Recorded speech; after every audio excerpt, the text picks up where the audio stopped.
Friends, welcome to PSC beginners. അപ്പോൾ നമ്മൾ വീണ്ടും SCRT ക്ലാസ്സസ് ആയിട്ടാണ് വന്നിട്ടുള്ളത്. 5ാം ക്ലാസ്സിലെ സോഷ്യൽ സയൻസിൽ നിന്നുള്ള ഭാഗവുമായിട്ടാണ് ഇന്ന് ഞാൻ വന്നിട്ടുള്ളത്. 3 ചാപ്റ്റേഴ്സാണ് നമ്മൾ ഇന്ന് നോക്കുന്നത്. ഭക്ഷണവും മനുഷ്യരും, തൊഴിൽ വൈവിധ്യങ്ങൾ, വസ്ത്രത്തിൻ്റെ നാൾ വഴികൾ എന്നീ 3 ചാപ്റ്റേഴ്സാണ് നമ്മൾ നോക്കുന്നത്. 2, 3, 4 എന്നീ ചാപ്റ്റേഴ്സാണ് ഇന്നത്തെ ക്ലാസ്സിൽ നോക്കാൻ പോകുന്നത്. ഓക്കെ, നമുക്ക് ക്ലാസ്സിലേക്ക് കടക്കാം. ഒന്നാമത്തെ ചാപ്റ്റേഴ്സിൽ നമുക്ക് പ്രധാനമായിട്ട് ഒന്നും നോക്കാനില്ല, അതുകൊണ്ടാണ് ഞാനത് സ്കിപ്പ് ചെയ്തത്. ഇതര സംസ്ഥാനങ്ങളിൽ നിന്നും കേരളത്തിലേക്ക് അതിഥി തൊഴിലാളികൾ എത്തുന്നുണ്ട്. അസം, ബീഹാർ, പശ്ചിമ ബംഗാൾ, ജാർഖണ്ഡ് എന്നീ സംസ്ഥാനങ്ങളിൽ നിന്നുമാണ് കൂടുതൽ പേരും കുടുംബമായി എത്തുന്നത്. അവരുടെ മക്കളെ കേരളത്തിലെ പൊതുവിദ്യാലയങ്ങളിൽ പഠിപ്പിക്കുകയും ചെയ്യുന്നു. അപ്പോൾ നമുക്കറിയാലോ, നമ്മൾ അതിഥി തൊഴിലാളികൾ എന്ന് പറയുമ്പോൾ നമ്മൾ മൊത്തത്തിൽ അവരെ പറയും എങ്ങനെയാണ്, ബംഗാളികൾ എന്ന് പറയും. പക്ഷേ അവർ അസം, ബീഹാർ, പശ്ചിമ ബംഗാൾ, ജാർഖണ്ഡ് എന്നീ സംസ്ഥാനങ്ങളിൽ നിന്നെല്ലാം വരുന്നവരാണെങ്കിൽ നമ്മൾ ഒന്നിലെ അവർ അതിഥി തൊഴിലാളികൾ എന്നോ അല്ലെങ്കിൽ എങ്ങനെയാണ് അവരെ വിശേഷിപ്പിക്കാറ്, ബംഗാളികൾ എന്നോ വിശേഷിപ്പിക്കാറാണ് അല്ലേ പൊതുവേ നമ്മൾ ചെയ്യാറ്. ഓക്കെ, നമുക്ക് രണ്ടാമത്തെ ചാപ്റ്റർ നോക്കാം. ഭക്ഷണവും മനുഷ്യരും. ഇതിൽ നമുക്ക് ഫസ്റ്റ് പേജിൽ തന്നിട്ടുള്ളത് ഒക്ടോബർ 16 ലോക ഭക്ഷ്യ ദിനം എന്നാണ്. വേൾഡ് ഭക്ഷ്യ ദിനം എന്നാണ്. ഒക്ടോബർ 16 ഓർത്തു വയ്ക്കുക. ഭക്ഷണ സമ്പാദനം. മനുഷ്യരുടെ നിലനിൽപ്പിന് അത്യാവശ്യമായ ഘടകങ്ങളിൽ ഒന്നാണ് ഭക്ഷണം. എല്ലാ ജീവികൾക്കും ഭക്ഷണം ആവശ്യമാണ്. ആദിമകാലത്ത് ഇലകൾ, പഴങ്ങൾ, കിഴങ്ങുകൾ, ധാന്യങ്ങൾ എന്നിവയായിരുന്നു ജീവികളുടെ ഭക്ഷണം. കൂടാതെ ചില ജീവികൾ മറ്റു ജീവികളെ കൊന്നു ഭക്ഷിക്കുകയും ചെയ്തിരുന്നു. മനുഷ്യരും ആദ്യം അങ്ങനെ തന്നെയായിരുന്നു. തീ ഉൽപാദനവും നിയന്ത്രണവും. ഉണങ്ങിയ മരങ്ങൾ തമ്മിൽ ഉരഞ്ഞും പാറയിൽ ഉരഞ്ഞും തീ ഉണ്ടാക്കുന്നത് മനുഷ്യർ കണ്ടു. ഉണക്കമരം പാറയിൽ ഉരച്ചോ കല്ലുകൾ കൂട്ടിമുട്ടിച്ചോ തീ ഉണ്ടാക്കാമെന്ന് അവർ മനസ്സിലാക്കി. ആദ്യകാലങ്ങളിൽ തീയുടെ ഉപയോഗം അറിയാത്തതിനാൽ ലഭ്യമായ വസ്തുക്കൾ പച്ചയായി തന്നെ അവർ ഭക്ഷിച്ചിരുന്നു. എന്നാൽ തീയെ നിയന്ത്രിച്ച് ഉപയോഗിക്കാൻ പരിശീലിച്ചതോടെ അവർ ഭക്ഷണം വേവിച്ച് കഴിക്കാൻ തുടങ്ങി. തീ ഉപയോഗിക്കാൻ പരിശീലിച്ചത് മനുഷ്യരുടെ ഭക്ഷണ രീതിയിലുണ്ടായ സുപ്രധാന മാറ്റങ്ങളിൽ ഒന്നാണ്. കാട്ടുതീയിൽപ്പെട്ട ചത്ത മൃഗങ്ങളുടെ വെന്ത മാംസമായിരിക്കാം അവർ കഴിച്ച ആദ്യത്തെ വേവിച്ച ഭക്ഷണം. തീ ഉണ്ടാക്കാനും അതിനെ നിയന്ത്രിച്ച് ഉപയോഗിക്കാനും പരിശീലിച്ചതോടെ മാംസവും മത്സ്യവുമൊക്കെ ചുട്ടു തിന്നുവാൻ അവർ ആരംഭിച്ചു. ക്രമേണ വേരുകൾ, കിഴങ്ങുകൾ എന്നിവ ചുട്ടു തിന്നാൻ തുടങ്ങി. അങ്ങനെ മനുഷ്യർ ഭക്ഷണം പാകം ചെയ്ത് കഴിക്കുന്ന രീതിയിലേക്ക് എത്തിച്ചേർന്നത് അങ്ങനെയാണ്. അലഞ്ഞു തിരിഞ്ഞ് നടന്നിരുന്ന മനുഷ്യർ വേട്ടയാടിയും ശേഖരിച്ചും അന്നന്നേക്ക് ആവശ്യമായ ഭക്ഷണം മാത്രമാണ് നേടിയിരുന്നത്. പിൽക്കാലത്ത് ഭക്ഷണ സമ്പാദനത്തിനായി അവർ മറ്റു മാർഗങ്ങൾ കണ്ടെത്താൻ നിർബന്ധിതരായി. ഭക്ഷ്യോൽപാദനം. കാലക്രമേണ ഭക്ഷണാവശ്യങ്ങൾക്കായി മൃഗങ്ങളെ ഇണക്കി വളർത്തുവാനും സസ്യങ്ങളെ പരിപാലിക്കുവാനും തുടങ്ങി. ഭക്ഷണ ആവശ്യത്തിനായി അവർ ആദ്യം ഇണക്കി വളർത്തിയത് ആട്, ചെമ്മരിയാട് തുടങ്ങിയ മൃഗങ്ങളെയായിരുന്നു. മനുഷ്യരോട് ആദ്യം ഇണങ്ങിയതും മനുഷ്യർ ആദ്യം ഇണക്കി വളർത്താൻ ആരംഭിച്ചതുമായ മൃഗമാണ് നായ.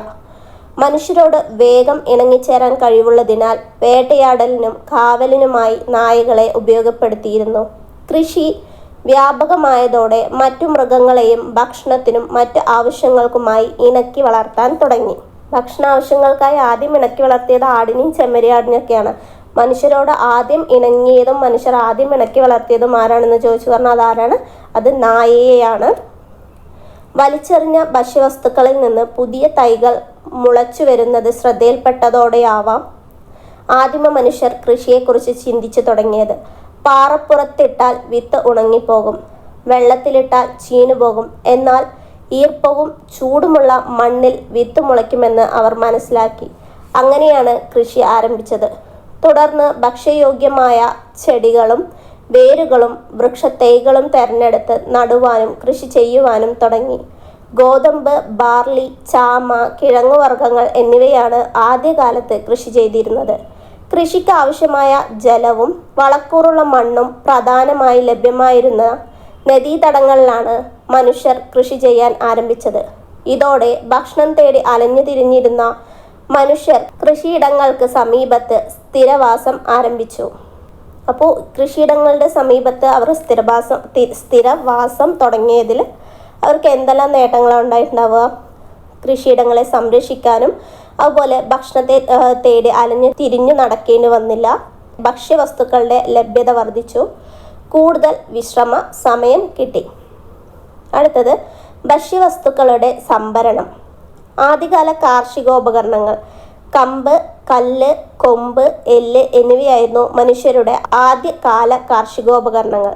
മണ്ണിളക്കി വിത്ത് കുഴിച്ചിടാൻ ഈ ഉപകരണങ്ങൾ സഹായകമായി.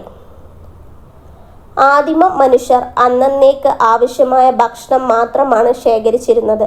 എന്നാൽ കൃഷി പുരോഗതി പ്രാപിച്ചതോടെ മനുഷ്യർക്ക് ആവശ്യമായതിൽ അധികം ഭക്ഷ്യവസ്തുക്കൾ ലഭിച്ചു. ദൈനംദിന ആവശ്യം കഴിഞ്ഞ് ബാക്കിയായവ സൂക്ഷിച്ചു വെക്കുന്നതിന് പ്രത്യേക സൗകര്യങ്ങൾ ആവശ്യമായി വന്നു. അതിനായി അവർ മൺപാത്രങ്ങൾ നിർമ്മിച്ചു, മൃഗത്തോൽ കൊണ്ട് നിർമ്മിച്ച സഞ്ചികൾ ഉണ്ടാക്കി, ഈറ കൊണ്ട് നിർമ്മിച്ച കുട്ടകൾ നിർമ്മിച്ചു. അങ്ങനെ അവർ പല മാർഗവും അവർ സ്വീകരിച്ചു. വെള്ളത്തിലിട്ടാൽ അലിഞ്ഞു പോകുന്നതാണല്ലോ മൺകട്ട. എന്നാൽ മണ്ണ് കുഴച്ച് പാത്രങ്ങളായി രൂപപ്പെടുത്തി ചുട്ടെടുത്താൽ വെള്ളം ശേഖരിക്കാനാകുമെന്നും ചൂടാക്കാമെന്നും മനുഷ്യർ മനസ്സിലാക്കി. ആദ്യകാലങ്ങളിൽ കളിമണ്ണ് കുഴച്ച് കൈകൾ കൊണ്ടാണ് മൺപാത്രങ്ങൾ നിർമ്മിച്ചിരുന്നത്. കൃഷി വ്യാപകമായതോടെ ധാന്യങ്ങൾ സൂക്ഷിച്ചു വെക്കാൻ പല വലിപ്പത്തിലുള്ള മൺപാത്രങ്ങൾ ആവശ്യമായി വന്നു. മൺപാത്രങ്ങൾ ആഹാരം പാചകം ചെയ്യുന്നതിനും ഉപയോഗിച്ചിരുന്നു. അവ നിർമ്മിക്കാനുള്ള ചക്രം കണ്ടുപിടിച്ചത് മനുഷ്യ ചരിത്രത്തിലെ പ്രധാന വഴിത്തിരിവായിരുന്നു. ഇത് മൺപാത്ര നിർമ്മാണം വ്യാപകമാക്കുന്നതിന് കാരണമായി. ഭക്ഷ്യധാന്യങ്ങൾ സംഭരിച്ച് സൂക്ഷിക്കുന്നതിനായി പ്രാചീന കാലത്ത് ധാന്യപ്പുരകൾ നിർമ്മിച്ചിരുന്നതിന് തെളിവുകൾ ലഭിച്ചിട്ടുണ്ട്. ധാന്യപ്പുര പ്രാചീന ഇന്ത്യയിൽ നിലനിന്നിരുന്ന നദീതട സംസ്കാരമായിരുന്നു സിന്ധു നദീതട സംസ്കാരം അഥവാ ഹാരപ്പൻ സംസ്കാരം. ഇവിടെ ഏറ്റവും പ്രധാന സവിശേഷതകളിലൊന്നാണ് ധാന്യപ്പുര. അവ ഇഷ്ടിക കൊണ്ട് കെട്ടിയുണ്ടാക്കിയതായിരുന്നു. വിദൂര ഗ്രാമങ്ങളിൽ നിന്ന് ധാന്യങ്ങൾ കൊണ്ടുവന്ന് ഈ ധാന്യപ്പുരകളിൽ സൂക്ഷിച്ചിരുന്നു. ഭക്ഷ്യവസ്തുക്കളുടെ കൈമാറ്റം. ആദിമ മനുഷ്യർ ആവശ്യത്തിലധികം വന്ന ഭക്ഷ്യവസ്തുക്കൾ പിൽക്കാല ഉപയോഗത്തിനായി സൂക്ഷിച്ചു വെക്കുക മാത്രമല്ല, അധികം വന്ന ഭക്ഷ്യവസ്തുക്കൾ പിന്നീടുള്ള ഉപയോഗത്തിനായി സംഭരിക്കുകയും മാത്രമല്ല, തനിക്ക് ആവശ്യമുള്ള വസ്തുക്കൾ നേടുന്നതിനായി ഓരോരുത്തരും സംഭരിച്ചിരുന്ന വസ്തുക്കൾ മറ്റുള്ളവർക്ക് കൈമാറുകയും ചെയ്തിരുന്നു. ഭക്ഷ്യവസ്തുക്കളുടെ കൈമാറ്റം ദക്ഷിണേന്ത്യയിൽ. ഏകദേശം 1500 വർഷങ്ങൾക്ക് മുമ്പ് ദക്ഷിണേന്ത്യയിൽ ഭക്ഷ്യവസ്തുക്കളുടെ കൈമാറ്റം നിലനിന്നിരുന്നതായി സംഘകാല കൃതികളിൽ സൂചിപ്പിച്ചിട്ടുണ്ട്. ഓരോ പ്രദേശത്തുള്ളവരും മറ്റു പ്രദേശങ്ങളിലുള്ളവർക്ക് അവർ സമാഹരിച്ച ഭക്ഷ്യവസ്തുക്കൾ കൈമാറുകയും അവരിൽ നിന്ന് തങ്ങൾക്കാവശ്യമായവ സ്വീകരിക്കുകയും ചെയ്തിരുന്നു. കടൽ തീരത്ത് താമസിച്ചിരുന്നവർ മറ്റു പ്രദേശങ്ങളിലുള്ളവർക്ക് ഉണക്ക മത്സ്യവും ഉപ്പും കൈമാറി. പകരം മറ്റുള്ളവരിൽ നിന്ന് മറ്റു ഭക്ഷ്യവസ്തുക്കളും വനവിഭവങ്ങളും സ്വീകരിച്ചു. വനപ്രദേശങ്ങളിലുള്ളവർ ഇതര പ്രദേശങ്ങളിലുള്ളവർക്ക് വനവിഭവങ്ങൾ കൈമാറി. സമതലങ്ങളിൽ താമസിച്ചിരുന്നവർ തങ്ങളുടെ കാർഷികോൽപ്പന്നങ്ങൾ ഇതര പ്രദേശങ്ങളിലുള്ളവർക്ക് കൈമാറുകയും ചെയ്തിരുന്നു. കൈമാറ്റ സമ്പ്രദായം. നാണയ വ്യവസ്ഥ നിലവിൽ വരുന്നതിന് മുമ്പ് സാധനങ്ങൾ പരസ്പരം കൈമാറ്റം ചെയ്യുന്ന രീതിയാണ് ഉണ്ടായിരുന്നത്. ഈ കൈമാറ്റ രീതിക്കാണ് എന്തെന്ന് പറയുന്നത്? ബാർട്ടർ സമ്പ്രദായം എന്ന് പറയുന്നത്. നമ്മൾ സ്കൂളുകളിൽ പഠിച്ചിട്ടുള്ളതാണല്ലേ ബാർട്ടർ സമ്പ്രദായം. ഒരു വസ്തു കൊടുത്ത് മറ്റൊരു വസ്തു വാങ്ങുന്നതിനെയാണ് എന്തെന്ന് പറയുക? ബാർട്ടർ സമ്പ്രദായം എന്ന് പറയുക. ഇത്തരം കൈമാറ്റങ്ങൾ സമൂഹത്തിൽ നിരവധി മാറ്റങ്ങൾക്ക് ഇടയാക്കി. സാധനങ്ങളുടെ കൈമാറ്റം കച്ചവടത്തിലേക്ക് നയിച്ചു. അതുവഴി ചന്തകൾ രൂപം കൊണ്ടു. ചന്തകൾ ക്രമേണ കച്ചവട കേന്ദ്രങ്ങളായി വികസിച്ചു. സാധനങ്ങൾ വാങ്ങുന്നതിനും വിൽക്കുന്നതിനുമായി ജനങ്ങൾ കച്ചവട കേന്ദ്രങ്ങളിൽ എത്തുകയും അവ ക്രമേണ നഗരങ്ങളായി മാറുകയും ചെയ്തു. ദേശങ്ങൾ കടന്നും ഭക്ഷ്യവസ്തുക്കളുടെ കൈമാറ്റം. ഭക്ഷ്യവസ്തുക്കളുടെ കൈമാറ്റം ഒരു പ്രദേശത്ത് മാത്രമായി ഒതുങ്ങി നിന്നിരുന്നില്ല. ദേശങ്ങൾ കടന്നും ഈ കൈമാറ്റം വ്യാപിച്ചു. പ്രാചീന കാലം മുതൽ തന്നെ നമ്മുടെ നാടിന് വിദൂര ദേശങ്ങളുമായി സാധനങ്ങളുടെ കൈമാറ്റം ഉണ്ടായിരുന്നു. റോമക്കാർ, ചൈനക്കാർ, അറബികൾ, പേർഷ്യക്കാർ, ജൂതർ എന്നിവരുമായാണ് പ്രധാന കൈമാറ്റം നടന്നിരുന്നത്. ഇന്ത്യയിൽ നിന്നും മറ്റ് ദേശങ്ങളിലേക്ക് പ്രധാനമായും കൈമാറ്റം ചെയ്യപ്പെട്ടത് കുരുമുളക്, ഏലം, ഇഞ്ചി, ഗ്രാമ്പു, കറുവപ്പട്ട എന്നീ സുഗന്ധവ്യഞ്ജനങ്ങളായിരുന്നു. ഇവയിൽ വിദേശികൾക്ക് ഏറ്റവും പ്രിയപ്പെട്ടത് കറുത്ത പൊന്ന് എന്നറിയപ്പെടുന്ന കുരുമുളകായിരുന്നു. ഇന്ത്യയിലെത്തിയ പോർച്ചുഗീസ് സഞ്ചാരിയായ വാസ്കോഡ ഗാമ തിരികെ യൂറോപ്പിലേക്ക് പോയപ്പോൾ യാത്രാ ചെലവിൻ്റെ 60 ഇരട്ടി വിലയുടെ ചരക്കുകൾ കൊണ്ടുപോയിരുന്നതായി ചരിത്ര രേഖകളിൽ പറയുന്നു. കച്ചവടത്തിൻ്റെ വ്യാപനമാണ് പിൽക്കാലത്ത് വിദൂര ദേശങ്ങൾ തമ്മിലുള്ള ഭക്ഷ്യവസ്തുക്കളുടെ കൈമാറ്റത്തിലേക്ക് നയിച്ചത്. ഇത്തരം കൈമാറ്റങ്ങളുടെ ഫലമായി ഇന്ത്യയിൽ പ്രചാരത്തിൽ പല ഭക്ഷ്യവസ്തുക്കളും വന്നിട്ടുണ്ട്. അതിനുദാഹരണമാണ് പേരക്ക, പപ്പായ, കൈതച്ചക്ക, കശുവണ്ടി, മരച്ചീനി, ഉരുളക്കിഴങ്ങ് എന്നിവയെല്ലാം. ഇവയെല്ലാം മറ്റു രാജ്യങ്ങളിൽ നിന്ന് നമ്മുടെ ഇന്ത്യയിലേക്ക് എത്തപ്പെട്ട ഭക്ഷ്യവസ്തുക്കളാണ്, അല്ലെങ്കിൽ ഭക്ഷ്യോൽപ്പന്നങ്ങളാണ്. ഭക്ഷ്യവിഭവങ്ങളുടെ കൈമാറ്റം ഇപ്പോഴും തുടരുന്നുണ്ട്. കച്ചവടത്തിനു പുറമെ തൊഴിൽ തേടിയും വിദ്യാഭ്യാസത്തിനും വിനോദത്തിനും മറ്റുമായി ലോകത്തിന്റെ വിവിധ ഭാഗങ്ങളിൽ മനുഷ്യർ ഇന്നും സഞ്ചരിച്ചു കൊണ്ടിരിക്കുന്നു. ഭക്ഷണവും അസമത്വവും. ഭക്ഷണവുമായി ബന്ധപ്പെട്ട് നമ്മുടെ നാട്ടിൽ പലതരത്തിലുള്ള അസമത്വങ്ങൾ നിലനിന്നിരുന്നു. സാമൂഹികമായ അസമത്വങ്ങൾ എല്ലാ വിഭാഗം ജനങ്ങളും ഒരുമിച്ചിരുന്ന് ഭക്ഷണം കഴിക്കുന്നതിന് തടസ്സമുണ്ടാക്കി. ഈ വിവേചനത്തിനെതിരെ സാമൂഹിക പരിഷ്കർത്താവായ സഹോദരൻ അയ്യപ്പന്റെ നേതൃത്വത്തിൽ എറണാകുളത്തെ ചേറായിൽ മിശ്രഭോജനം നടത്തുകയുണ്ടായി. അപ്പോൾ സഹോദരൻ അയ്യപ്പൻ എറണാകുളത്തെ ചേറായിലാണ് എന്ത് നടത്തിയത്? മിശ്രഭോജനം. 1917 മെയ് 29 വിവിധ ജാതിക്കാരെ ഒന്നിച്ചിരുത്തി സഹോദരൻ അയ്യപ്പന്റെ നേതൃത്വത്തിൽ എറണാകുളം ജില്ലയിലെ ചേറായിൽ മിശ്രഭോജനം സംഘടിപ്പിച്ചത്. ഡേറ്റ് ഓർത്തു വയ്ക്കുക, 1917 മെയ് 29. എല്ലാ വിഭാഗം ജനങ്ങളും ഒന്നിച്ചിരുന്ന് ഭക്ഷണം കഴിക്കുന്നതിനുള്ള അവകാശം നിഷേധിക്കപ്പെട്ടതിനെതിരെയാണ് ഈ സമരം നടത്തിയത്. മിശ്രഭോജനത്തിന് നേതൃത്വം കൊടുത്തിരുന്നതിനാൽ ശക്തമായ എതിർപ്പ് സഹോദരൻ അയ്യപ്പന് നേരിടേണ്ടി വന്നു. കേരളത്തിൽ നിലനിന്നിരുന്ന സാമൂഹികമായ അസമത്വത്തെയാണ് ഇത് വെളിവാക്കുന്നത്. ജാതി വ്യവസ്ഥയാണ് ഈ അസമത്വത്തിന് കാരണമായത്. ആരോഗ്യം സംരക്ഷിക്കുന്നതിനാവശ്യമായ ഭക്ഷണം എല്ലാ മനുഷ്യരുടെയും അവകാശമാണ്. എന്നാൽ ജീവൻ നിലനിർത്താൻ ഒരു നേരത്തെ ഭക്ഷണം പോലും കിട്ടാതെ ആയിരങ്ങൾ ലോകത്തിന്റെ പലയിടത്തുമുണ്ട്. കാലാവസ്ഥയിലുണ്ടാകുന്ന മാറ്റങ്ങൾ, യുദ്ധം, തൊഴിലില്ലായ്മ തുടങ്ങിയവ ദാരിദ്ര്യത്തിനും പട്ടിണിക്കും കാരണമാക്കുന്നുണ്ട്. ബംഗാളിലെ ഭക്ഷ്യക്ഷാമം. ബ്രിട്ടീഷ് ഭരണകാലത്തെ അമിതമായ സാമ്പത്തിക ചൂഷണം ഇന്ത്യയിൽ ഭക്ഷ്യക്ഷാമത്തിന് കാരണമാകുകയും തൽഫലമായി നിരവധി പേർ മരണപ്പെടുകയും ചെയ്തു. ഇതിനൊരു ഉദാഹരണമാണ് 1943 ബംഗാളിൽ ഉണ്ടായ ഭക്ഷ്യക്ഷാമം. 1943 ബംഗാളിലെ ജനങ്ങളുടെ പ്രധാന ഉപജീവന മാർഗം കൃഷിയായിരുന്നു. ബംഗാൾ തീരത്തുണ്ടായ ശക്തമായ കൊടുങ്കാറ്റിന്റെ ഫലമായി അവിടുത്തെ നെൽകൃഷി വ്യാപകമായി നശിച്ചു. ഇതിനെ തുടർന്ന് ബംഗാളിൽ ഭക്ഷ്യക്ഷാമമുണ്ടായി. ഈ ക്ഷാമകാലത്ത് ഏകദേശം 30 ലക്ഷം പേർ പട്ടിണി മൂലം മരണപ്പെട്ടു. സമ്പത്തിന്റെ വിതരണത്തിലുണ്ടായ അസമത്വമാണ് പട്ടിണിക്ക് മറ്റൊരു കാരണം. എല്ലാവർക്കും തുല്യമായല്ല സമ്പത്ത് വിതരണം ചെയ്യുന്നത്. അതിനാൽ ചിലർ യഥേഷ്ടം ഭക്ഷണം കഴിക്കുമ്പോൾ മറ്റു ചിലർ പട്ടിണി കിടക്കേണ്ടതായി വരുന്നു.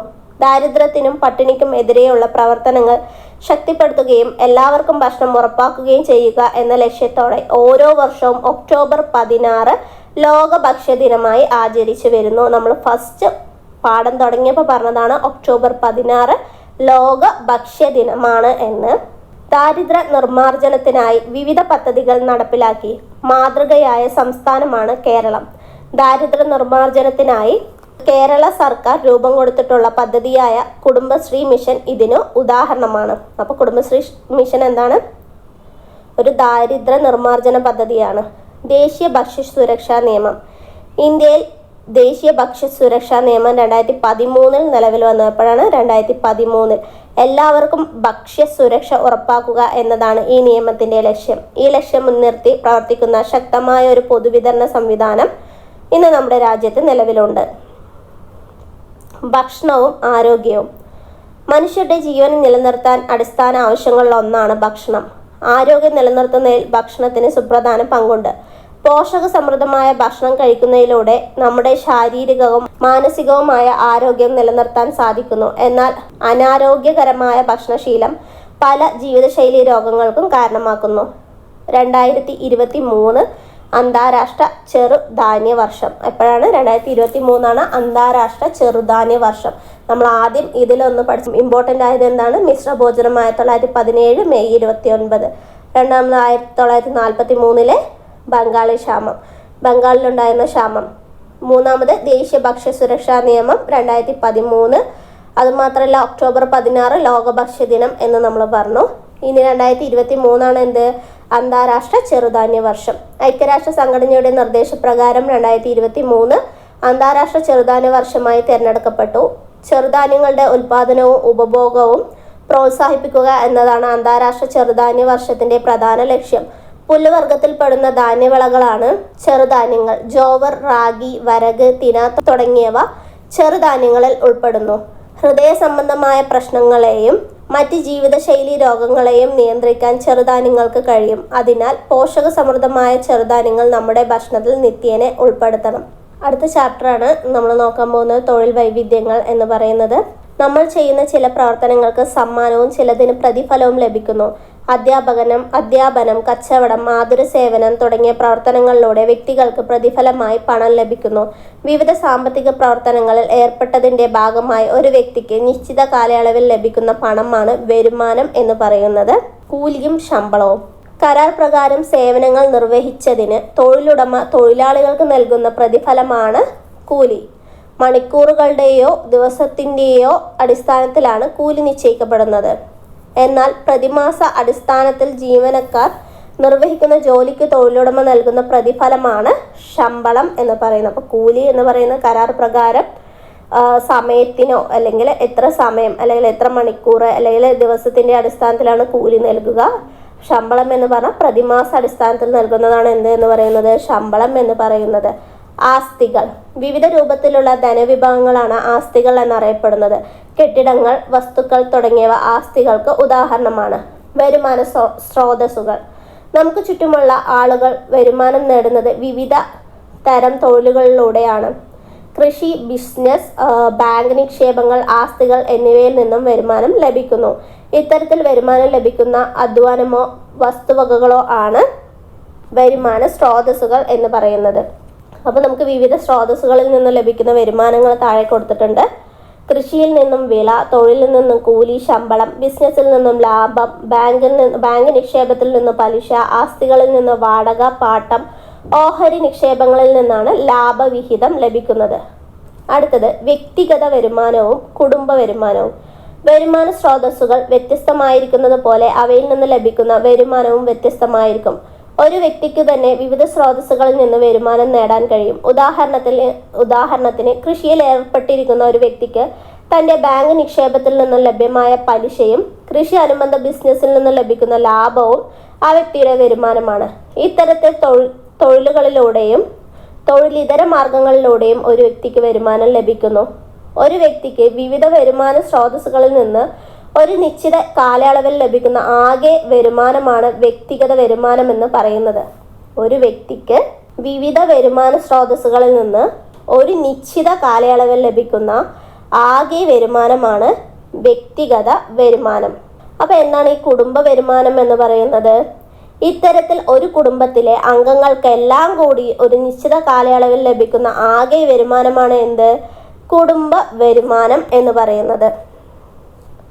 അടുത്തത് കാർഷിക തൊഴിലുകൾ, കാർഷികേതര തൊഴിലുകൾ.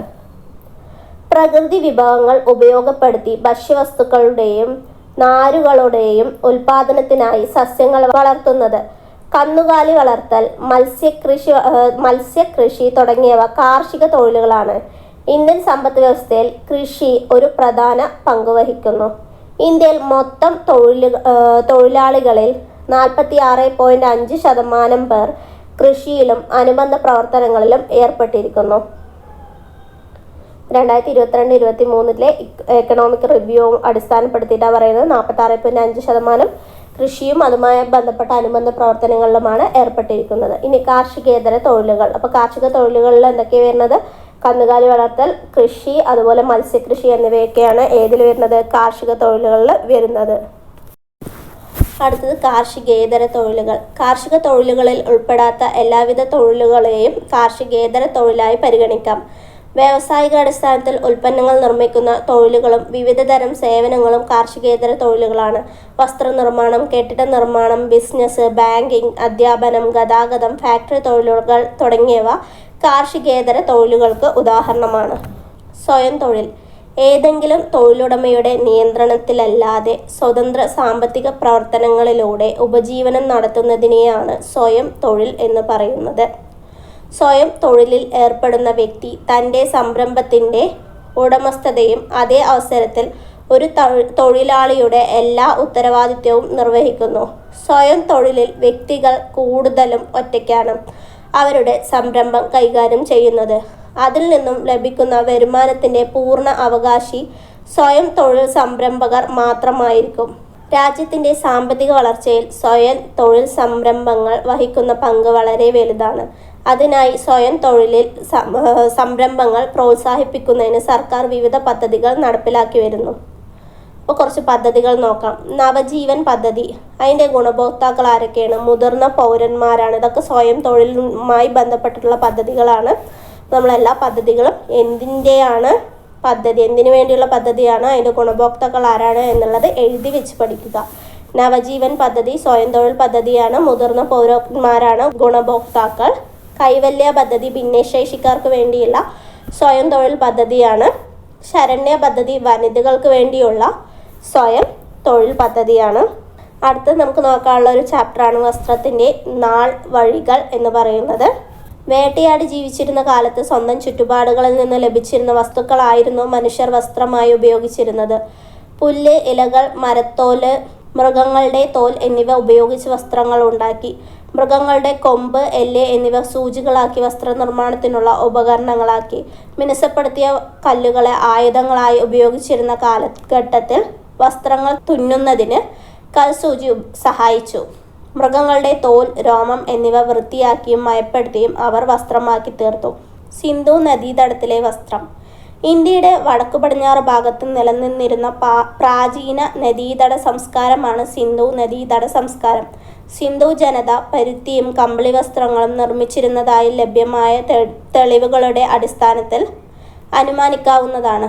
അവിടെ നിന്ന് ലഭിച്ച കുപ്പായമണിഞ്ഞ പ്രതിമകൾ അവിടുത്തെ ജനതയുടെ വസ്ത്രധാരണ രീതിയെ പ്രതിഫലിപ്പിക്കുന്നു.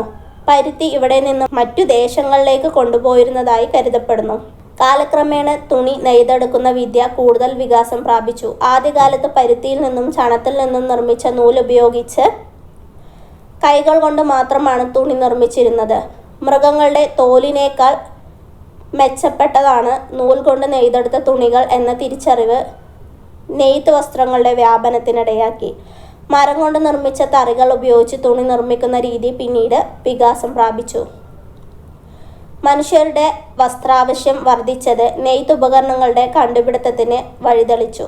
ഇത് നെയ്ത്ത് വേഗത്തിലാക്കാൻ സഹായിച്ചു. നൂൽ ഉപയോഗിച്ച് കൈത്തറിയിൽ നെയ്യുന്ന തുണികളാണ് കൈത്തറി തുണികൾ എന്ന് പറയുന്നത്. കൈത്തറിയുടെ കണ്ടുപിടുത്തം വസ്ത്രനിർമ്മാണ രംഗത്ത് മുന്നേറ്റമുണ്ടാക്കി. നീലം ചെടികളിൽ നിന്നുണ്ടാക്കിയ ചായം കൊണ്ട് വസ്ത്രങ്ങൾക്ക് നിറം നൽകി. കാലക്രമേണ തുണി നെയ്യുന്ന വിദ്യ കൂടുതൽ പ്രചാരത്തിലായി. പരുത്തി. ലോകവ്യാപകമായി വസ്ത്രങ്ങൾ ഉണ്ടാക്കാൻ ഉപയോഗിക്കുന്ന വസ്തുവാണ് പരുത്തി. പരുത്തിച്ചെടിയിൽ നിന്ന് ലഭിക്കുന്ന പഞ്ഞി നൂലാക്കിയാണ് വസ്ത്രനിർമ്മാണത്തിന് ഉപയോഗിക്കുന്നത്. പ്രാചീന കാലം മുതൽ ഇന്ത്യയിൽ പരുത്തി കൃഷി ചെയ്തിരുന്നു. അടുത്തത് ചണം, ജ്യൂട്ട്. ചണച്ചെടിയിൽ നിന്നാണ് ചണം ഉൽപ്പാദിപ്പിക്കുന്നത്. പ്രകൃതിദത്ത നാരാണ് ചണം. ലോകത്ത് ചണം കൃഷിയുടെ ഭൂരിഭാഗവും ഇന്ത്യയിലെ ഫലപുഷ്ടമായ ഗംഗാതീരത്താണ്. വിദേശങ്ങൾ തുണി വ്യവസായത്തിനായി ഇന്ത്യയിൽ നിന്ന് ധാരാളം ചണം കൊണ്ടുപോയിരുന്നു. നീലം ചെടി. ആദ്യകാലങ്ങളിൽ വസ്ത്രങ്ങൾക്ക് നിറം കൊടുക്കാൻ നീലം ചെടികളിൽ നിന്നുണ്ടായിരുന്ന ചായം ഉപയോഗിച്ചിരുന്നു. പിന്നീട് നീലത്തിൽ വിവിധ കൂട്ടുകൾ ചേർത്ത് വ്യത്യസ്തമായ നിറങ്ങൾ ഉണ്ടാക്കി. നമ്മുടെ നാട്ടിലും നിരവധി കൈത്തറി കേന്ദ്രങ്ങളുണ്ട്. കണ്ണൂര്, തിരുവനന്തപുരം ജില്ലയിലെ ബാലരാമപുരം, തൃശ്ശൂർ ജില്ലയിലെ കുത്താമ്പുള്ളി എന്നിവ പ്രധാന കൈത്തറി കേന്ദ്രങ്ങളാണ്. അപ്പോൾ ശാസ്ത്ര പുരോഗതി വസ്ത്രനിർമ്മാണ രംഗത്ത് എന്തുണ്ടാക്കി? പുതിയ യന്ത്രങ്ങളുടെ കണ്ടുപിടുത്തത്തിന് കാരണമാക്കിയതിൽ ഒന്നാണ് സ്പിന്നിങ് ജെന്നി, യന്ത്രത്തറി എന്നിവയെല്ലാം. Spinning jenny. ജെയിംസ് ഹാർഗ്രീവ്സ് ആണ് സ്പിന്നിങ് ജെന്നി കണ്ടുപിടിച്ചത്. കൈകൊണ്ടുള്ള നൂൽ ഉൽപാദനം അക്കാലത്തെ വസ്ത്ര വ്യവസായ ആവശ്യത്തിന് തികയുമായിരുന്നില്ല. സ്പിന്നിങ് ജെന്നിയുടെ കണ്ടുപിടുത്തം നൂൽ ഉൽപാദനം വേഗത്തിലാക്കി. യന്ത്രത്തറി. എഡ്മണ്ട് കാർട്ട്റൈറ്റ് ആണ് യന്ത്രത്തറി കണ്ടുപിടിച്ചത്. വൈദ്യുതിയുടെയോ മറ്റേതെങ്കിലും ഊർജ്ജ സ്രോതസ്സിൻ്റെയോ സഹായത്താലാണ് യന്ത്രത്തറി പ്രവർത്തിക്കുന്നത്. കൈത്തറിയേക്കാൾ വളരെ വേഗത്തിൽ കൂടുതൽ തുണി ഉൽപ്പാദിപ്പിക്കാൻ യന്ത്രത്തറിക്ക് കഴിയും. യന്ത്രവൽക്കരണത്തിൻ്റെ ഫലമായി കൂടുതലായി ഉൽപ്പാദിപ്പിച്ച തുണികൾ വിറ്റഴിക്കാൻ കമ്പോളങ്ങൾ തേടി യൂറോപ്പർ ലോകത്തിൻ്റെ വിവിധ ഭാഗങ്ങളിലേക്ക് സഞ്ചരിച്ചു. കൂടുതൽ അവർ ഇന്ത്യയിലും എത്തി. തുണി വ്യവസായത്തിന് ആവശ്യമായ അസംസ്കൃത വസ്തുക്കൾ ഇന്ത്യയിൽ നിന്ന് അവർ യൂറോപ്പിലേക്ക് കൊണ്ടുപോയി. യന്ത്രങ്ങളുടെ സഹായത്തോടെ അവിടെ ഉൽപ്പാദിപ്പിച്ച തുണികൾ ഇന്ത്യയിലെത്തിച്ച് വിറ്റഴിച്ചു. യൂറോപ്യർ. ഭൂമിയിലെ 7 വൻകരകളിലൊന്നാണ് യൂറോപ്പ്. ഈ വൻകരയിലുള്ള ജനതയെയാണ് യൂറോപ്പർ എന്ന് വിളിക്കുന്നത്. യൂറോപ്പിൽ നിന്ന് കച്ചവട ആവശ്യത്തിന് ഇന്ത്യയിൽ എത്തിയവരാണ് പോർച്ചുഗീസുകാർ, ഡച്ചുകാർ, ഇംഗ്ലീഷുകാർ, ഫ്രഞ്ചുകാർ എന്നിവർ. ഇന്ത്യയെ കോളനിയാക്കി മാറ്റിയ ഇവർ ഇവിടെ നിന്നുമുള്ള അസംസ്കൃത വസ്തുക്കൾ അവരുടെ ദേശങ്ങളിലേക്ക് കൊണ്ടുപോയി. ഇക്കൂട്ടത്തിൽ ഏറ്റവും വലിയ കാലം ഇന്ത്യയെ കോളനിയായി വെച്ചിരുന്നത് ഇംഗ്ലീഷുകാരാണ്. സമൂഹത്തിൽ വന്ന മാറ്റങ്ങളും വസ്ത്രനിർമ്മാണത്തെ കാര്യമായി സ്വാധീനിച്ചു. വസ്ത്രങ്ങളുടെ ആവശ്യകതയിൽ ഉണ്ടായ വർധനവ് കൂടുതൽ നവീനമായ നെയ്ത്തുയന്ത്രങ്ങളുടെ വികാസത്തിന് വഴിതെളിച്ചു. യന്ത്രങ്ങളുടെ സഹായത്തോടെ ഉൽപാദനം വർദ്ധിച്ചു. ഗുണമേന്മയുള്ളതും വൈവിധ്യമാർന്നതുമായ വസ്ത്രങ്ങൾ കൂടുതൽ ജനങ്ങളിലേക്ക് എത്തി. വസ്ത്രങ്ങൾക്ക് നിറം നൽകാൻ കൃത്രിമ ചായങ്ങൾ ഉപയോഗിക്കാൻ തുടങ്ങി. അപ്പോൾ യന്ത്രങ്ങളുടെ ഉപയോഗം എന്ത് ചെയ്തു? വസ്ത്ര ഉൽപാദനത്തിൽ വർധനവുണ്ടാക്കി. മനുഷ്യരുടെ അധ്വാനത്തിലെ ഭാരം കുറച്ചു. വസ്ത്രങ്ങളിലെ പുതിയ വൈവിധ്യങ്ങൾ കൊണ്ടുവന്നു. ഗുണമേന്മയുള്ള വസ്ത്രങ്ങൾ നൽകി. വസ്ത്രങ്ങളുടെ വ്യാപനവും ഉണ്ടാക്കി. വസ്ത്രനിർമ്മാണത്തിന് പ്രകൃതിദത്ത നാരുകളും കൃത്രിമ നാരുകളും ഉപയോഗിക്കുന്നു. ജന്തുക്കളിൽ നിന്നും സസ്യങ്ങളിൽ നിന്നുമാണ് പ്രകൃതിദത്ത നാരുകൾ ഉൽപ്പാദിപ്പിക്കുന്നത്. കൃത്രിമ നാരുകളുടെ കണ്ടുപിടുത്തം വ്യത്യസ്ത ഘടനയും ഗുണമേന്മയുമുള്ള തുണിത്തരങ്ങളുടെ നിർമ്മാണത്തിലേക്ക് വഴിതെളിച്ചു. പോളിസ്റ്റർ, നൈലോൺ തുടങ്ങിയ കൃത്രിമ നാരുകളുടെ ഉപയോഗം കൂടുതൽ ഈട് നിൽക്കുന്നതും ചെലവ് കുറഞ്ഞതുമായ വസ്ത്രനിർമ്മാണത്തിന് സഹായിച്ചു. വസ്ത്രനിർമ്മാണത്തിന് ഉപയോഗിക്കുന്ന നാരുകൾ: പ്രകൃതിദത്ത നാരുകൾ ജന്തുക്കളിൽ നിന്ന്, ഉദാഹരണം ചെമ്മരിയാടിൽ നിന്ന് കമ്പിളി നാരും പട്ടുനൂൽ പുഴുവിൽ നിന്നും പട്ടിൻ്റെ നാരും.